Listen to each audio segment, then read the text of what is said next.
Talakayang Bayan. Masusing pag-uusapan ang mga programa at proyekto ng bayan. Talakayang Bayan. Ilalahad ang mga plano at direktiba ng pamahalaan. Pag-aaralan ang bawat anggulo ng sitwasyon. Lilinawin ang bawat issue. Magbibigay ng matalino at makabuluhang talakayan. Talakayang Bayan. Magandang araw po sa inyong lahat mga kababayan. Muli po nating pagsasaluhan ang mga makabuluhang talakayan dito po sa ating program Impormasyon ng Bayan para sa lahat. Ang tinig ng ating pamahalang lokal para po sa ating ikalawang segment, ang Talakayang Bayan. Sa araw po na ito ay tatalakayin po natin ang mahalagang usapin, programa, at serbisyong inilaan para po sa ating komunidad na may kinalaman po sa pangangasiwa sa edukasyon, teknikal at pagpapaunlad ng kasanayan o Technical Education and Skills Development Authority or TESDA. Ayan.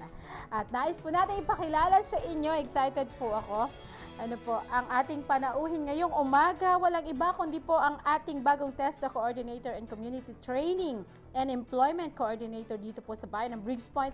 Wala pong iba, Ma'am Refelyn Benedito. Ma'am, good morning. Ayan, good morning po. Good morning po sa lahat at sa mga nanonood. Good morning po. And very overwhelmed po ako ngayong araw na to. Ayan, napakasarap na usap si Ma'am Ref dahil marami kang matututunan. Ayan, Ma'am, maraming salamat sa pagpapaunlak nyo sa aming imbitasyon. And alam ko busy kayo, Ma'am. Pero at least nandito po si Ma'am para po makapanayam natin at alam ko po marami tayong matututunan ngayong umaga.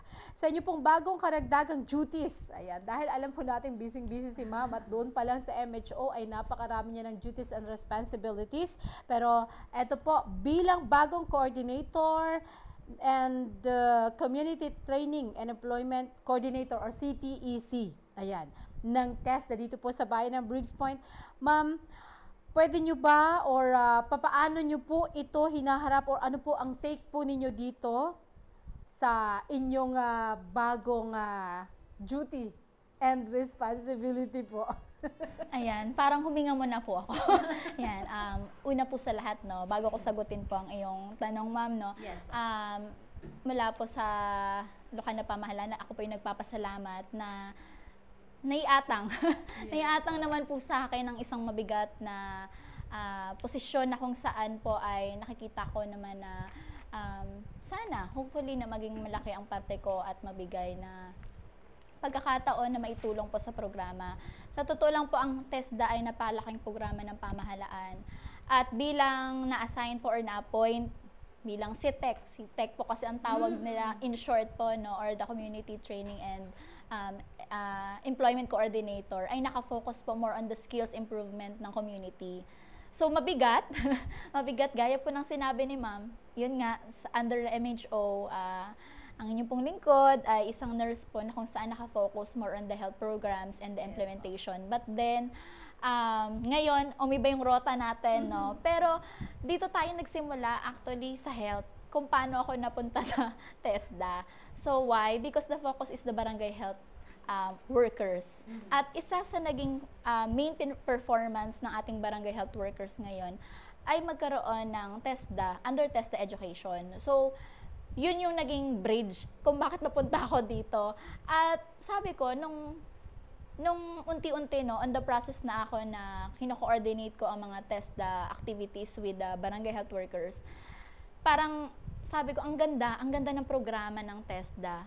And siguro, once ito ay ipalawak pa sa community, mailagay talaga kung ano talaga yung mga sistema nito, ay baka mas mag-grasp ng community kung ano yung importansya nito sa bawat tao dito. Lalo na dito sa bayan ng Briggs Point. Kasi we're in progress po nandun na tayo, yes, pushing to the limits na tayo. What we have is to do it na lang.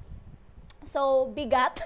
Mabigat po siya sa akin, pero sabi nga po, pag nagtatrabaho ka at bilang empleyado ng LGU, as long as you love your work, yes, and you are dedicated at magawa ang tama at dapat na trabaho, bilang ito ay, sabi nga ay, bigay mo na rin ang iyong buhay. Dahil para saan ba ito? Para sa pamilya mo, para sa community mo, at sabi nga para sa kapwa mo. So, nagpapasalamat ako sa ating punong bayan, yes, ng Briggs Point, Mayor June, ang aking, yun, aking biyanan. Mayor June, maraming salamat po sa paglagay po sa akin at pagtitiwala po na gumagawa ang programa na ito at hayaan niyo po na gawin natin po ang lahat at naway po makatulong po ako sa programa na mas lalong mapaunlad at magkaroon ng malaking impact ito sa community, lalo na sa bayan ng Brooks Point po. Ang take ko po dito ay go lang, accept as long as you can do it. And syempre kung hindi mo kaya, hindi mo tatanggapin, di ba? Pero I believe na pro-community, pro-in-progress tayo sa community. So sabi ko, bakit hindi ko tatanggapin? Since ang barangay health workers, ang focus niya is to help others. Same sila ng focus, same sila ng gusto mangyari sa community. So same lang din ang magiging sistema, but then iba lang yung maging kinalalagyan. Pero we are in progress. Yan, mas maganda pa ang kalalagyan with this CTEC. Ayan. Ma'am, alam ko ito ay gusto ring marinig ng ating mga kababayan kung ano po yung inyong layunin pa po bilang TESDA coordinator or CTEC dito po sa bayan ng Brooks Point, aside po doon sa ating pagpapaunlad nung katulad po ng sinabi nyo kanina nung ating mga barangay workers. Yes. Sige, plans dito na tayo. So, ano ba yung pinaka-purpose ng TESDA? Minsan iisipin natin or nasanay tayo na pag TESDA or training yan, automatic ganun po. But then hindi natin nakita yung pinaka-deep, yung mas malalim pa nakahulugan ng TESDA dito sa community. Bakit ba laging tagal na to parang hindi pa, parang high school or naririnig ko na yung TESDA, sobrang tagal na ng programs. And from the Republic Act, sabi nga 7160, nandun na yung devolution of the national agencies, which is part doon ay TESDA. At ang gusto na i-function doon ay maipababa, lower to the community level. So, eto na yun. This is the time na. So, ano yung purpose ni TESDA pagdating sa community level natin? Ang gusto muna ng ating national, nagkaroon ng batas po maliban doon sa 7160, mas na-emphasize po siya sa 7726. And-emphasize na ang devolution ng TESDA to the LGU, Local Government Unit. Bakit? Kasi, syempre, sa lahat ng implementation, sa lahat naman ng implementation programs ng national, the grassroots tayo, laging grassroots sa pinakamababang level, at the local government unit yun. So, lahat ng purpose nila ay binababa nila para sa implementation ng local government unit. So, ano yung main purpose? The main purpose is to first enhance the skills of the community para mas hindi lang siya locally competitive but the global competitive, and we have a quality standard ng ating education. Yun yung gusto nating pinaka magawa doon, yun yung pinaka purpose. And then isa sa mga purpose din is yung ating mga community or yung ating population or yung mga tao dito sa ating lugar ay maging ready sila for their employment. Ready sila in terms of skills. Marami sa atin mga estudyante, kadalasan ako na lang, personally na lang natapos ko yung aking kolehiyo. Nung ako'y nagtrabaho, iba yung nung nagtrabaho na ako, wait lang, hindi ko yung skills na to, may ganun. But then, in TESDA, you are preparing for the employment na kung anong meron ka. So, ang ginagawa natin, yung skills, ina-align natin. Anong skills yung community na meron na to, at ano yung employment na meron sa community. Ang gagawin natin, natin siya, ipagtatambal, or ibubunggo natin sila para yung purpose ng TESDA na bumuo ng isang tao na skilled worker, ay pasok doon sa employment na hinahanap ng community. So, meron tayong ganong purpose. Hindi yung patraining lang na patraining. Tapos yung matitraining, so far, ang daming NC2, di ba? NC2 holder, NC2. Pero walang trabaho. Why? Kasi hindi natin nasaswak doon. Ano ba talaga yung hinahanap ng community? That's one of the purpose. Gusto natin ngayon, ang plano natin, i-align based from in the situation of the community dito sa bayan ng Brooks Point. Actually, ngayon ang ginagawa ko, since kaka-assign na po sa akin, I'm on the process of researching po. Nagre-research po muna tayo. Pinag-aaralan po natin, ano yung situation ng Brooks Point? Ano ba yung employment na meron dito? Ano ba yung mas maraming hinahanap? So yan. So we are coordinating on the MPS soon. So magkakaroon tayo ng coordination with the other agencies na kung paano gagalaw yung plano. Kasi sabi ko nga, although ang focus ni TESDA is the education, and education is always important po sa bawat tao para mas ma-develop pa. And habang tayo nagtatrabaho, kailangan natin to. Yes. So hindi siya nawawala. Sabi sa akin nung nakausap ko po nung last week, galing ko lang po sa province po, sa provincial office ng TESDA. Sabi sa akin ng isang staff, sabi, ma'am, sa totoo lang, itong TESDA na to, hindi ito matatapos forever. Ito may forever. sabi, hindi ko siya tinatanong kung bakit, pero ang sabi niya, forever, ma'am, kasi tuloy-tuloy. Yes. Hanggat may nagtatrabaho, hanggat may tao. Kasi ang skills, ma'am, sabi nga natin knowledge, diba? Pero walang skills, mahirap yun mahirap magtrabaho. Pero ang skills natututunan. So through the TESDA, i-deepen natin yung skills niya. At mas malalaman niya, ay, eto pala ako, kaya ko pala to, through the TESDA program. So, ang gusto nating mangyari ay not only the trainings, the educations, but also, ano yung ginagalawan ng community pagdating sa skills nila, at paano ito ma-apply sa kanilang trabaho at the same time bilang tao sa community. Ayan, naku, napakaganda. Thank you, ma'am, sa napakagandang kasagutan. Alam niyo mga kababayan, ang devolution is, I think, 5 years ago, ito, opo, matagal na, at kayo pala ang magiging kasagutan nito. And through this, mga kababayan, for sure, mas mapapadali para po sa ating mga mamamayan na ihanapin ano po kung saan sila belong, especially yung skills nila, hindi masasayang. Ayan, opo. Sa totoo lang po, no, ito ay inumpisahan na rin naman na step by step na ni Ma'am Deborah Malaco. Siya naman kasi nung una siyang, pero before, ang alam ko meron pang unang naka-assign dito. No? Pero ito kasi, nung time niya, ngayon, ay talagang ine-emphasize na ng ating national na ibaba na sa local government unit. That's why we have CTEC.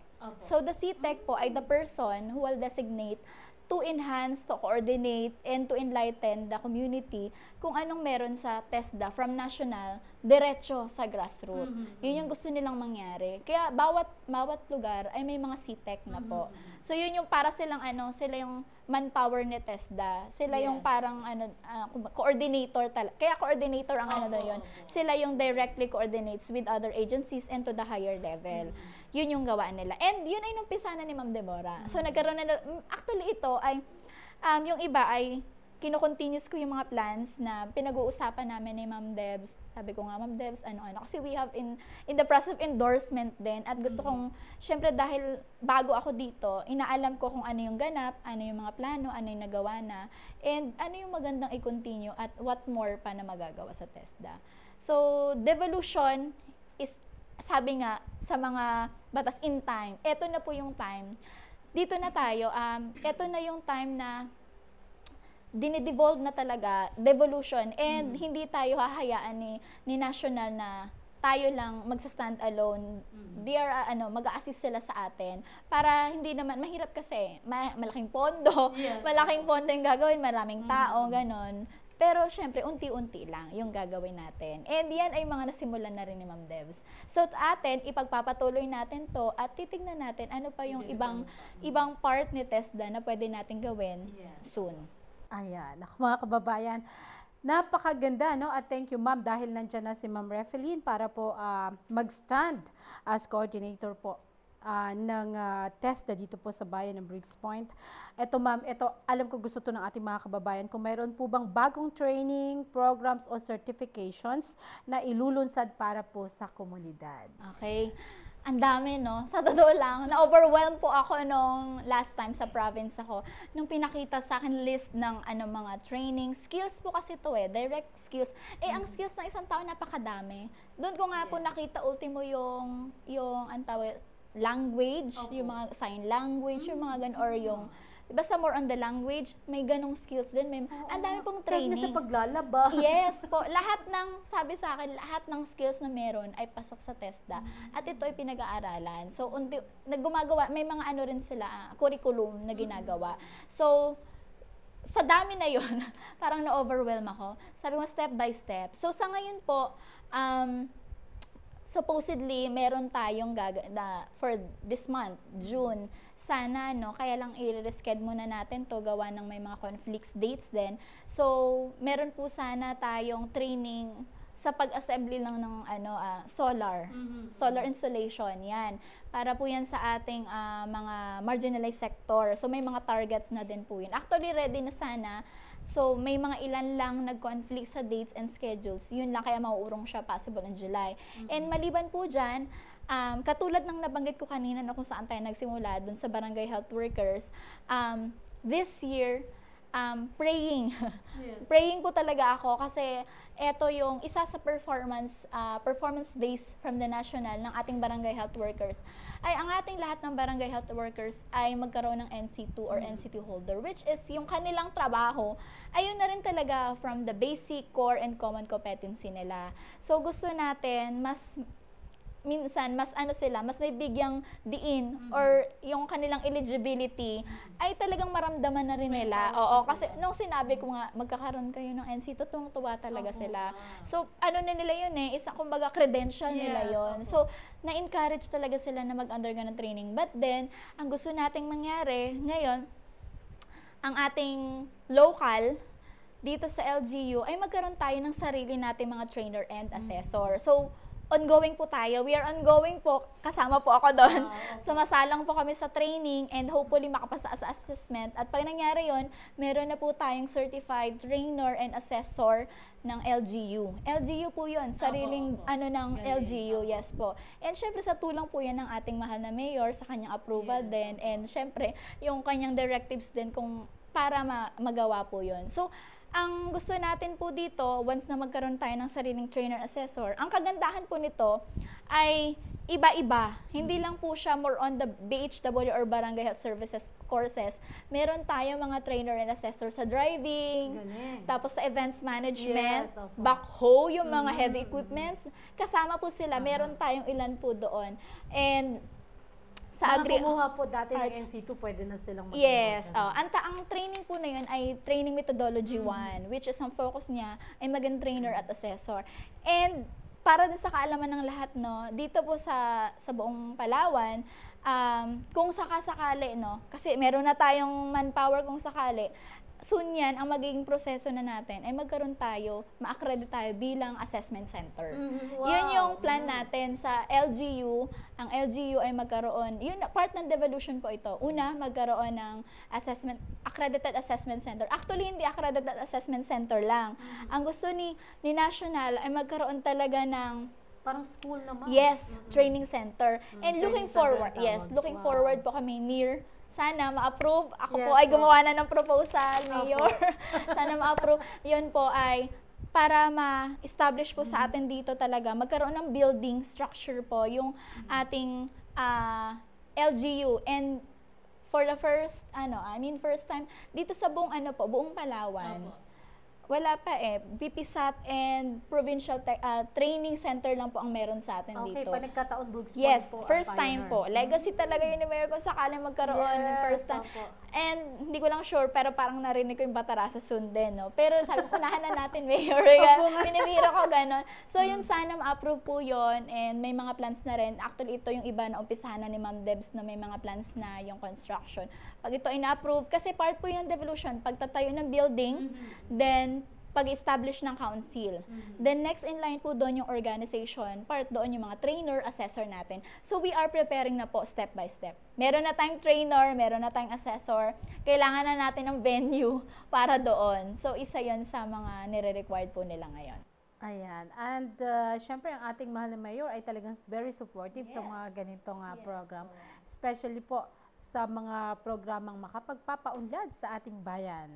Ayan, ma'am, paano po ninyo matitiyak na ang mga programa ng TESDA ay tumutugma sa mga opportunity sa trabaho dito po sa Brooks Point? Kasi po, di ba, may tinatawag po tayong mismatch of skills and opportunities. Opo.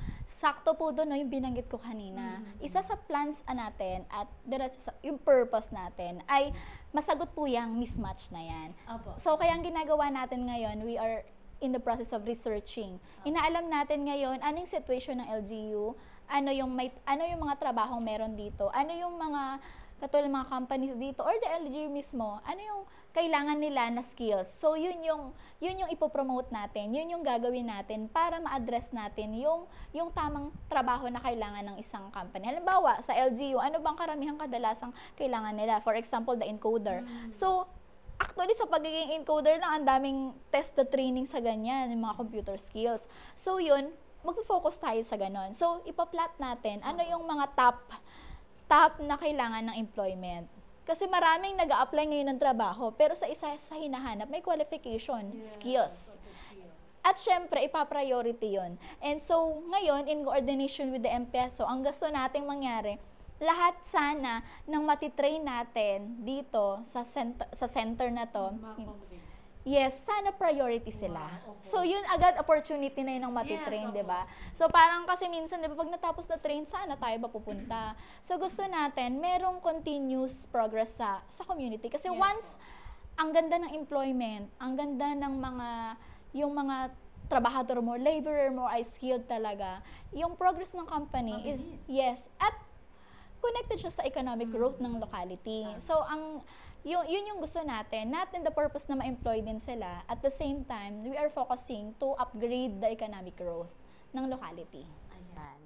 Another, ma'am, meron po ba mga scholarship o tulong pinansyal na maaari pong makuha ng mga mag-aaral o trainees to be po ng TESDA? Yes, before pa meron talaga mga scholarship program na sa TESDA. And ito ay mga funded by the national. So ang ginagawa sa ngayon po, dahil wala pa tayong building, wala pa tayong fully operation na yun, and soon we are praying talaga na ma-establish as soon as possible yon. Pero sa ngayon, ang ginagawa natin, we are coordinating lang to the national level through the provincial office. Ginagawa is coordinate na, may training, scholarship program, may offer sa atin, maghanap tayo ng tao, and then tutulungan natin ano yung magiging counterpart ni LGU. Doon tayo sasabay. So far, kapag mga scholarship, ma'am, walang bayad to, ma'am. Wala silang babayan. Ang gawin lang talaga nila, tapusin nilang training maayos, ipasa nila itong assessment and goods na tayo doon. Yun yung maganda sa mga at napakaraming scholarship program ni TESDA.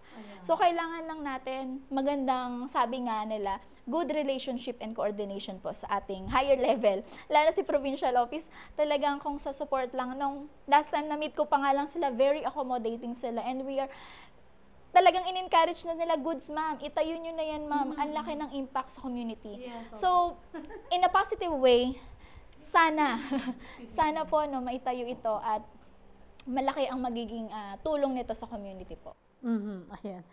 Actually, ma'am, para nasagot nyo na yung sunod kong tanong, pero itatanong ko pa rin siya, mga kababayan, para mas malinaw po, para sa kaalaman po ng ating mga kababayan, ma'am, papaano nyo po gagawing mas accessible po ang mga programa ng TESDA para po sa mga nasa laylayan tulad po ng mga katutubo at kabataang hindi pa po nakakapag-aral? Yes, yan ang purpose natin. Ang purpose natin is the community.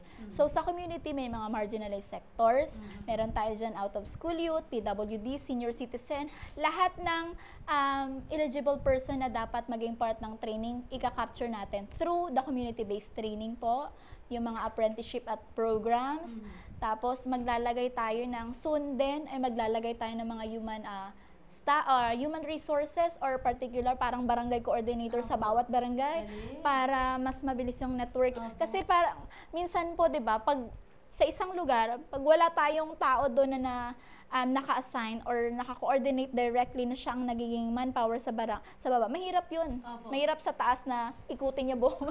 Mahirap po, 'di ba? So we need, ang lawak ng barangay. Nakita ko na mas maganda, may mga tao sa bawat barangay na mapagkakatiwalaan for the program. At siya yung magiging link mo sa lahat para makadaloy doon sa community, yung mga programs. Kasi minsan, tayo lang nakakaalam. Pero yung community, ay may training pa ng gano'n. Mabuti nilang may MIO, nalalaman, ay yung mga training pala. So, yun din. And ngayon, plano din natin gumawa ng sariling page din, si TESDA, para sa mga ganap din, ano yung mga ongoing activities, ano yung soon, ano pa yung ibang programs, not on the training side, but also the community beneficiaries nito.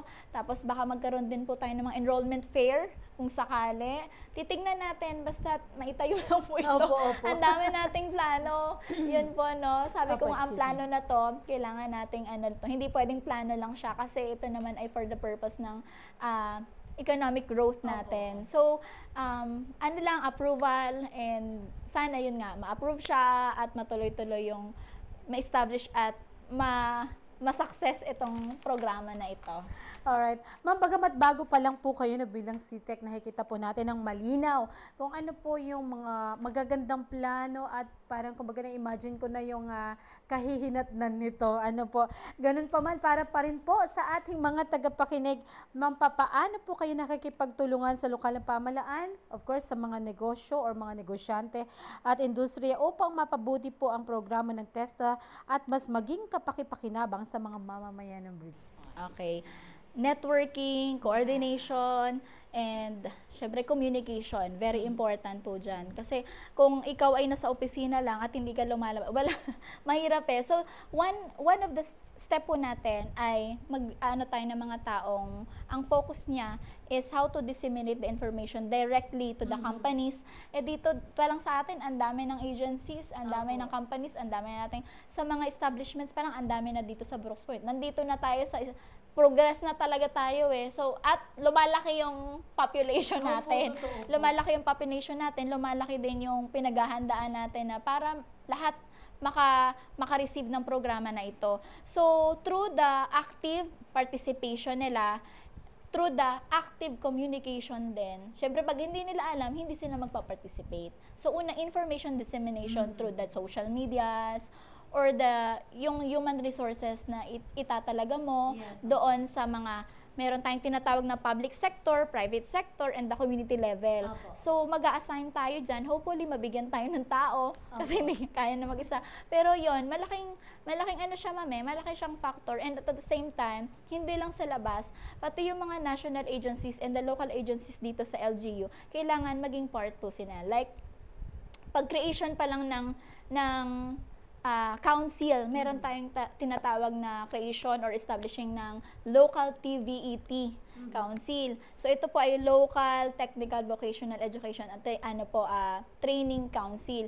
Ang part po nito ay nandyan yung syempre ang ating local chief executive. Then the Brooks Point administrator kung sakaling maitatayo ito. And then part dyan yung MPES or representative, the youth, yan, MSWD, syempre na dyan si budget, hindi pwedeng mawala, fundings natin. At the same time, yung the development officer, ang ating MPDO, at marami pang pwedeng maging part the private sector, the schools, yan, ang schools actually, ang dami pa rin pwedeng maging programs dyan, lalo na sa ating schools, yung mga principals natin, magiging part din po sila ng community-based and school-based trainings po natin na gagawin. In short, parang magkaroon siya ng committee po, Yes.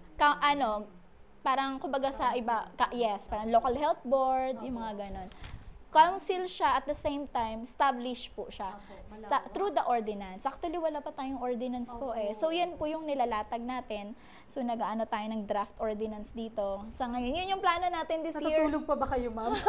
Hindi, yun po yung plano natin. Kasi, Grabe, may kasi ang ganda po dun sa endorsement ni Ma'am Debs. At least nakita ko kaagad yung programa. Ang ganda ng endorsement niya sa akin. Kaya, pag alam mo kasi yung programa, mas alam mo galawin, di ba? Pag hindi mo alam yung ano ba to, para saan ba to, mga ngakapapat, then nilatag sa akin yung programa. So, mas nalaman ko, ano yung dapat gawin.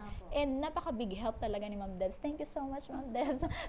Pero, yun nga po, pagdating sa trabaho, sabi ko nga, trabaho is trabaho. So, gawin natin, hindi na tayo binabayaran dito dahil sa, ito yung trabaho natin. But then, tumutulong tayo sa kapwa natin eh. So, we want to do it more as possible and to do, syempre yung dapat, diba? Yung dapat. Yun yung gusto nating mangyari. And yun yung goal natin, yung purpose natin, dapat ma-meet natin yun. Ordinance. Yung sabi kong ordinance, this year, hopefully, hindi pa ako makapaglatag sa SB gawa ng may transition pa po, no? Hopefully by July, makapaglatag tayo nito at may salang po sa SB. Magkaroon tayo ng ordinance establishing yan po ang ating training center. At the same time, the TVET Council and the other plans. Para mas mapondohan to at may pinangahawakan tayo na may sakatuparan tong programa to. Hindi naman to para sa akin, but from the national itself, may devolution na gagawin eh. Binababa nila to local government units. At eto na yung time na dapat magawa po ito. Yes. Ayan, nako. Mga kababayan, ano po, tinanong ko si Ma'am Ref kanina kung natutulog pa ba siya. So nakikita ko, grabe yung responsibility dito. Pero ito po ay may kaugnayan sa susunod kong tanong. Pero nakakatuwa kasi bagamat busy siya at sinasabi ko kung natutulog pa ba siya, fresh pa rin po siya. Salamat naman po. Fresh siya ba? Eto ma'am, ano po ang hamon na nakikita po ninyo sa pagpapatupad ng inyong mga inisyatibo bilang TESDA coordinator po dito sa Bayan ng Briggs Point at papaano nyo po ito haharapin? Yes. Parang naisip ko kaagad, number 1, fundings. Fundings talaga, malaking medyo kasi pagdating sa building construction, malaking pondo talaga yung sabi ko nga, pray talaga, pag-pray natin yan. And then, syempre, paglatag ng proposal sa ating local chief executive. And once na mapapropose natin to, kailangan mailatag natin ng maganda, no? Kasi ito ay isa sa, kung sakali, magiging legacy din ng ating pamahalaan na for the southern. Ito, ang gusto natin kasi ay maging center of excellence for the southern part of Palawan. Yun siya. At malay mo, northern pa. May makarating pa, di ba? Ganun. Kung sakasakali. So, and to be globally competitive ang ating community.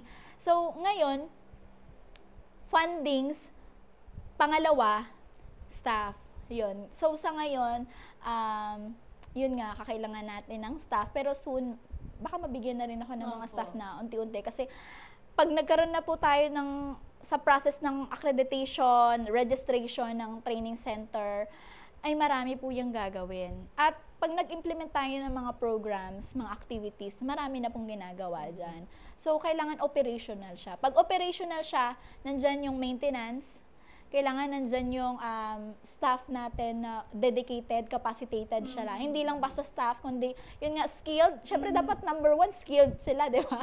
Dapat nangunguna sila sa skilled. Yes, then, capacitated sila at the same time, kung paano ilalatag yung community, networking, communication, titignan natin kung paano ng mas mabilis.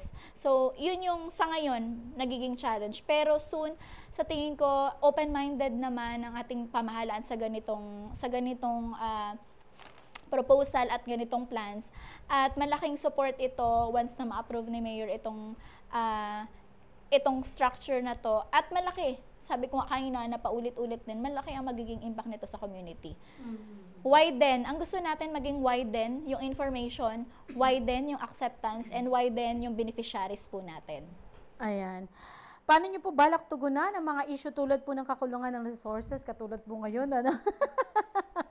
facilities at kamalan tungkol po sa programa ng TESDA sa mga liblib na lugar? Okay. Before that, sa liblib na lugar, sa structure pa lang natin, ang fundings, ako iniisip ko na malaking pondo. But then, sabi ko nga, hindi man siya in 1 year, but in the following year or in 3 years time, ganyan, amat-amat.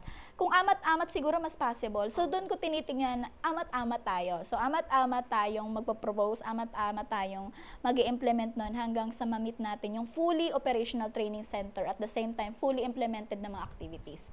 Hindi tayo agad-agad kasi we are in the government, pero yun nga, kasi hindi lang naman itong programa ng gobyerno, ang daming programa ng gobyerno. At ano natin yun, syempre alam natin yun, dahil tayo naman na empleyado ng gobyerno. So, ano lang natin, binabalanse lang natin, at siguro kailangan mas planado lang natin to in ilang years na mas stand. Better, mas asa, pero kung depende pa sa panahon. Then, in terms naman po sa ating mga kapatiran, sa mga katutubo, sa mga liblib na lugar yun. Through the community-based training, meron tayong tinatawag na community-based training, which is, yung training na to is naka-focus on mga skills, anong meron sa community. Like yung paggawa ng banig, yung mga crafts, mga ganyan. Yan yung mga ganon.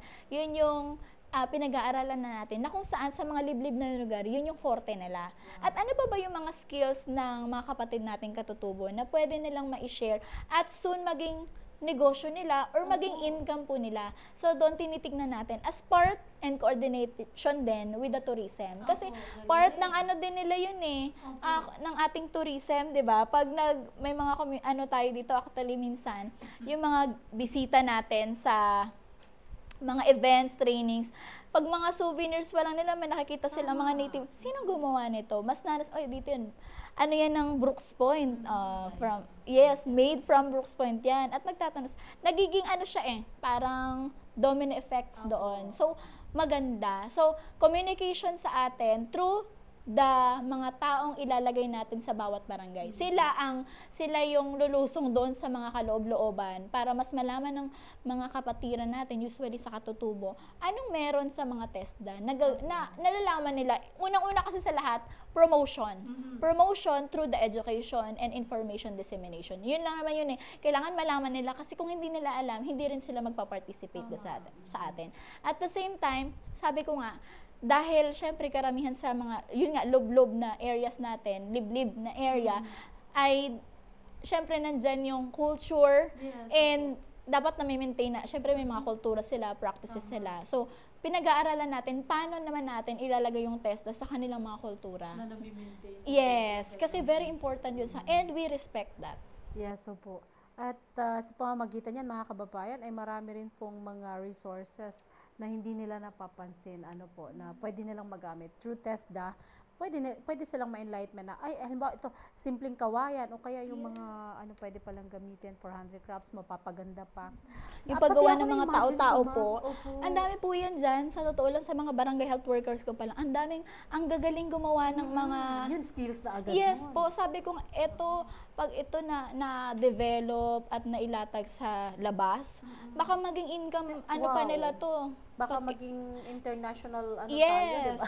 Yes, di ba po, yung gano'n. Pero, lang po tayo, amat-amat. Baka mabigla tayo. Ma-overwhelm tayo. Yun po yung, Nakakatuwa kasi, nandyan na kayo, ma'am. Kumbaga, ito na to. Simula na ito ng talagang pag-unlad at abot ng tugatog ng tagumpay ng bayan ng Brooks Point, mga kababayan. Mayroon po bang plano, ma'am, na maglunsad po ng mga makabago at sustainable skills po? Sustainable skills training programs na naangkop po sa pangailangan po ng Brooks Point? Yes.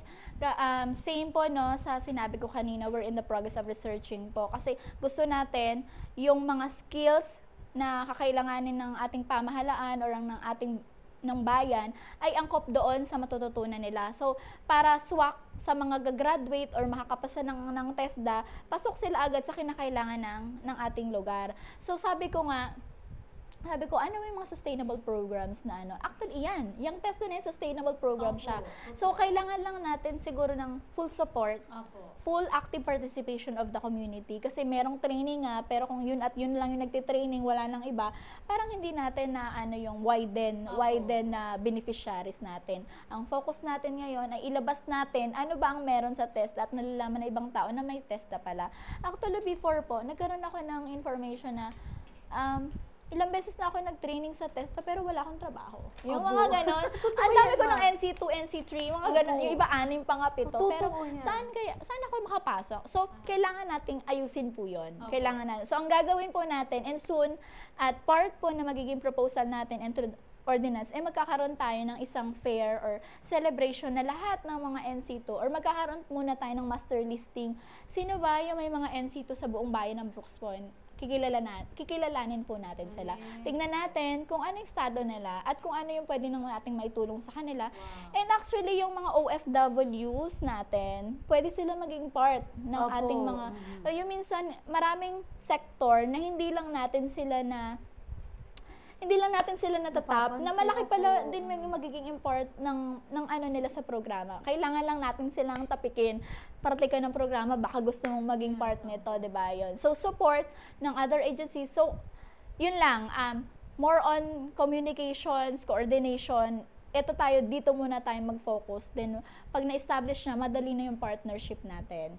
So, para mas sustainable po siya, through the ordinance, kailangan natin ng initial fundings doon para makabuo ng structure and syempre una yung mga office supplies, yung mga kailangan natin sa basic, then the implementation programs, the trainings, community-based trainings, capacity building, mga community fairs, mga month celebration. Actually, nag-research ako ano yung mga celebration sa TESDA na pwede nga tayong magkaroon ng isang kung papayagan po, no, magkaroon ng skills competition. Para ma-enlighten, sino ba yung mga NC2 holder dito na yung may mga skills talaga, parang municipal-wide na competition siya. So, maganda siyang na-encourage natin yung mga NCT holder na mapakita nila yung skills nila. At baka malay mo dun sila makilala. Yes. At mabigyan ng pagkakataon na, uy, ang galing niya. Pwede ba itong kunin? Yung mga ganon. And we want to coordinate also the M-Peso. Sila yung kasi yung M-Peso ang may coordination for the employment. No? Pwede nating ipasak doon. Baka merong naghahanap ng ganito. So, kailangan lang po natin sigurong balikan ano yung mga previews na magiging kagamit-gamit natin sila sa soon na implementation. Ayan. Nako, mga kababayan, nakaka-excite. And although kanina ko po ito naririnig sa inyo, ma'am, at ako mismo bilang kausap ninyo ay talagang malinaw sa aking isipan kung paano nyo po bini-visualize yung TESDA with Brooks Point, para sa kaunlaran ng Brooks Point, kung paano nyo ito hinahakbangan. Pero ganun pa man, para po sa ating mga kababayan, ma'am, gusto nating marinig, paano nyo po nakikita ang kontribusyon ng TESDA sa kaunlaran ng Brooks Point sa mga darating pang taon? Let's say 5 years from now. Okay. 5 years from now, nakikita ko fully operational. Yay! Ako na agad, thank you sa magpalakpak, ma'am. Support. Fully operational. Hindi ko meron ng proposal na name ng training center, pero hindi ko muna sasabihin. Kung sakali. Kaya sana may tayo na po ito. Bilong mo sa akin, ma'am. Pero yun po, na fully operational po siya and fully implemented not only within that building na itatayo, but outside the building. For example, the community, para mas maging sustainable siya. And syempre, for the full implementation after 5 years, pag sinabi nating full operational, school, para siyang ito yung schools ng LGU or ng pamahalaan na kung saan ang focus niya is to deepen yung mga community na hindi talaga like the out of school, yung hindi siya masyadong nabibigyan ng or the ng pansin, or the main purpose is yung ma-emphasize yung men, yung women, yung mga PWDs natin. So may focus lang siya and iso-sustain po yun. Gusto nating makita na fully operational siya syempre with the support and the guidance of the local government unit. Yan siya. And parang na-imagine ko, school ng LGU, ganun. Pero sabi ko nga, ang purpose nito is to help the community. Ang laki ng magiging tulong ito sa community. And malaking percentage, 'di ba, meron tayong mga out of school youth. Yan, lalo na pagdating sa mga liblib areas, 'di ba? Pwede nating matulungan doon sila na maging part nito. Hindi natin alam, malay mo sila pa yung maging maging tao natin, na magiging katuwang natin, magiging katuwang natin sa programa na to. So, yun na, looking forward na ang approach is internal to external ng community. Yon. And to globally competitive skilled worker from the municipality of Brooks Point. Ayan. Naku, mga kababayan, nakikinig ko na babaha ang opportunities dito po sa bayan ng Brooks Point. Ma'am, naku, napakabilis po ng oras. Ang dami pa sana natin dapat pag-usapan, pero baka po may gusto kayong idagdag o nais sabihin na sa inyo po ang pagkakataon. Mahaba na yung oras. Hindi ko napansin. Ang dami natin pinag-usapan. Pero alam nyo, sa totoo lang, ang gusto ko lang pong sabihin ay sobrang nagpapasalamat po ako sa lokal na pamahalaan sa pamumuno ng ating municipal mayor, si Sarah Eugene Benedito. Salamat po sa pagtitiwala na may atang po sa akin ng posisyon na to. At hayaan nyo po, nagawin natin po ang lahat ng makakaya po natin sa guidance po ng Panginoon na maisakatuparan po natin yung mga plano from the directives of the national to the grassroots level ay magawa po natin to at naway po yung maging successful ito. Salamat din sa mga taong sumusuporta sa programa na to, sa patuloy na nakikiisa from the previous years na natitrain, nagiging trainer at soon magiging trainer assessor or magiging part ng schools na ito, ay sana ay maging katuwang pa ang mas malaking maging part or maging part ng community na maging sila yung magiging supporter or sila yung magiging natin dito ang tawag natin active participation nila sa mga programa na ito.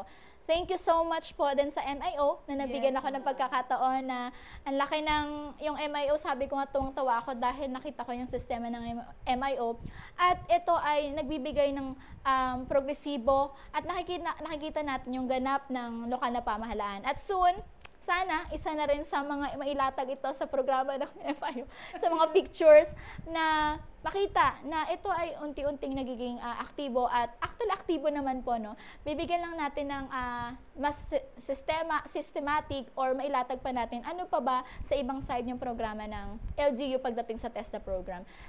Maraming salamat po sa inyo at sa lahat po ng tagapakinig. Sana po naliwanagan kayo sa mga ano ba ang plano ng TESDA program dito sa lokal na pamahalaan. Muli, ako po, si Refelyn Linin dito at syempre po, we are in progress po at soon maging partner po namin kayo. Maraming salamat, Ma'am Ref. At dyan na po nagtatapos ang ating makabuhaluhang pakikipagpanayam sa ating mahal na panauhin ngayong umaga. I hope po na marami tayong natutunan. At mga kababayan, dyan lamang po kayo. Babalik po ang impormasyon ng bayan para sa lahat para po sa segment ng Serbisyong Bayan. Talakayang Bayan. Masusing pag-uusapan ang mga programa at proyekto ng bayan. Talakayang Bayan. Ilalahad ang mga plano at direktiba ng pamahalaan. Pag-aaralan ang bawat anggulo ng sitwasyon. Lilinawin ang bawat issue. Magbibigay ng matalino at makabuluhang talakayan. Talakayang Bayan.